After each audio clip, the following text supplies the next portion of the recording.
Have you ever wondered if anyone can become a hacker these days? The answer is yes and no.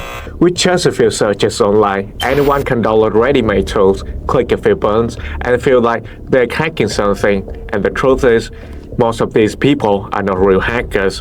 They are called script kiddies. Script kiddies are people who want to be hackers, but don't really understand how hacking works. They don't know how systems are built, they don't know how to find vulnerabilities on their own, and they don't write their own code. Instead, they use tools, programs, and scripts that are already made and shared online. In simple terms, they know how to press the button, but they don't know what's happening behind the scenes. In the hacking world, script kiddies are considered beginners. One big difference between script kiddies and real hackers is the reason why they do it.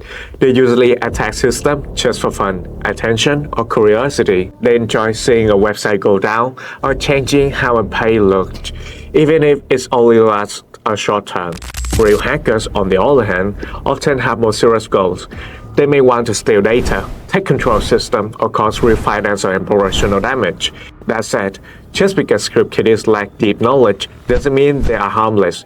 They can still cause serious problems, especially to websites and systems with weak security. This happens because hacking tools are very easy to access today, while many systems are still poorly protected. One of the most common attacks used by them is a DDoS attack. With ready-made tools, they can flood a website with fake traffic until the server becomes overloaded and stops working. They don't need to understand how the server works, they just choose the target and start the attack. Another common attack is Web Defacement. Some tools allow script kiddies to change images, text, or messages on a website.